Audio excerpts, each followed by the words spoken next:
क्या air India ने Ahmedabad plane crash के पीड़ितों और उनके परिवार पर मुआवजा देने के एवज में इंडेमनिटी पेपर्स पर साइन कराने का दबाव बनाया? क्या वाकई एयर इंडिया ने मुआवजे की आड़ में पीड़ितों से अपने साथ ही साथ प्लेन बनाने वाली कंपनी, इसके पार्ट्स बनाने वाली कंपनी और इन सब के साथ भारत सरकार तक को किसी भी तरह की जवाबदेही से बचाने की कोशिश की है? ये वो तमाम सवाल हैं जो चर्चा में तो हादसे के कुछ महीनों बाद ही आए, लेकिन इन्हें बल मिला जब प्लेन क्रैश में जान गंवाने वाले गुजरात के पूर्व मुख्यमंत्री विजय रूपाणी की बेटी राधिका मिश्रा ने आरोप उठाए। टाटा सन्स के चेयरमैन एन चंद्रशेखरन, जो एयर इंडिया के भी अध्यक्ष हैं, उन्हें भेजी गई एक चिट्ठी में राधिका ने लिखा कि एयर इंडिया पीड़ित परिवारों को नगद मुआवजे का प्रस्ताव केवल इस शर्त पर दे रही है कि वो एयरलाइन और विमान निर्माता कंपनी के खिलाफ भविष्य में कोई कानूनी मामला दर्ज करने का अधिकार छोड़ दें। राधिका ने अपने ईमेल में लिखा, विमान हादसे की जांच अभी पूरी नहीं हुई है, इसके बावजूद परिवारों से ऐसे दस्तावेजों पर हस्ताक्षर करने को कहा जा रहा है जिनके बाद वो एयर इंडिया या विमान बनाने वाली कंपनी के खिलाफ भविष्य में कोई कानूनी कार्रवाई नहीं कर सकेंगे। जबकि अभी तक हादसे की पूरी सच्चाई सामने नहीं आई है। हमें सिर्फ पैसे नहीं चाहिए, हम जानना चाहते हैं कि यह हादसा क्यों हुआ। हमें पूरी जानकारी और पारदर्शिता चाहिए ताकि हमें इस दुखद घटना से जुड़े सवालों के जवाब मिल सके। खबरगांव ने अहमदाबाद प्लेन हादसे की पहली बरसी पर एक रिपोर्ट तैयार की है।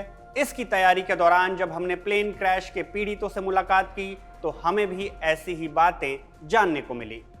पैसा मेरे को रुकने दिया था, 25 लाख दिया था। फिर एक बार झूठी-मूठी सही करवा दी, 5 लाख देख के सेटलमेंट करवा दिए। अब दवा का खर्चा कौन देगा? लीलावती में भी लेके नहीं गए।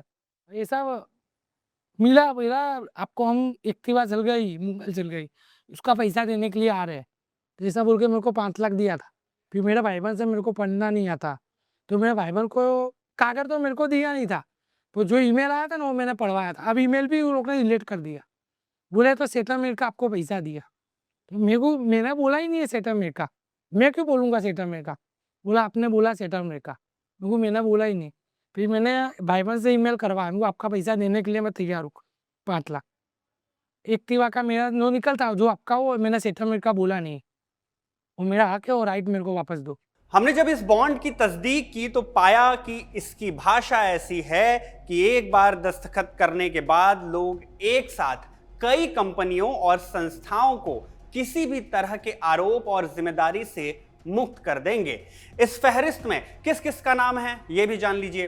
क्रैश हुए ड्रीम लाइनर प्लेन को बनाने वाली कंपनी बोइंग, प्लेन के इंजन बनाने वाली company general electric, French multinational aerospace defence और सिक्योरिटी कॉर्पोरेशन सफरान ऐसे, फ्लाइट कंट्रोल्स और कॉकपिट में इस्तेमाल होने वाले इलेक्ट्रॉनिक प्रोडक्ट्स बनाने वाली company American company, US based aerospace और technology company Honeywell International Inc का नाम तो था ही, साथ में भारत सरकार के मिनिस्ट्री ऑफ सिविल एविएशन और directorate general of civil aviation के साथ एयरपोर्ट अथॉरिटी ऑफ इंडिया और अहमदाबाद इंटरनेशनल एयरपोर्ट लिमिटेड का नाम भी जोड़ा गया। इस इंडेमनिटी में साफ साफ शब्दों में लिखा गया, अगर मुआवजा चाहिए तो आप ये लिख कर दीजिए कि आप इन सारी कंपनियों और संस्थाओं पर अभी और भविष्य में कभी भी किसी भी बात को लेकर मुकदमा दायर नहीं करेंगे।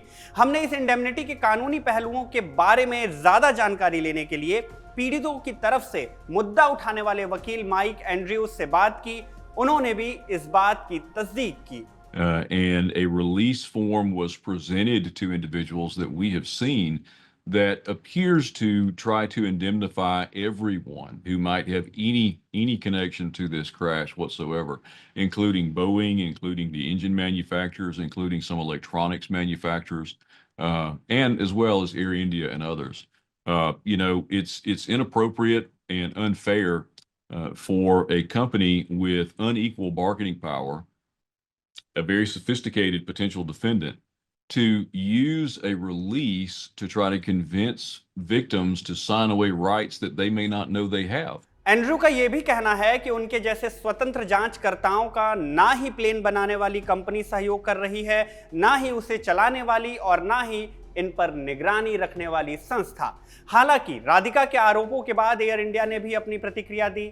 राधिका के आरोपों का खंडन करते हुए कहा कि किसी भी परिवार पर मुआवजा स्वीकार करने का कोई दबाव नहीं है और न ही इसके लिए कोई समय सीमा तय की गई है। परिवार चाहे तो हादसे की जांच रिपोर्ट आने तक इंतजार कर सकते हैं।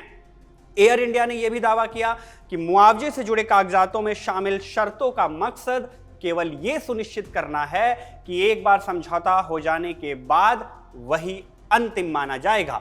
इसका उद्देश्य विमान निर्माता या किसी भी दूसरी कंपनी को कानूनी जिम्मेदारी से बचाना नहीं है। तो कुछ इस तरह से एयर इंडिया ने राधिका और अजय जैसे विक्टिम्स के उठाए हुए सवालों पर एक तरह से अल्प विराम लगाने की कोशिश की, लेकिन क्या यह पूर्ण विराम होगा या नहीं, ये जांच की रिपोर्ट आने के बाद और इस मामले की जो कानूनी कार्रवाई है वो आगे बढ़ने के बाद जब अपने अंतिम पड़ाव पर पहुंचेगी तभी पता चलेगा।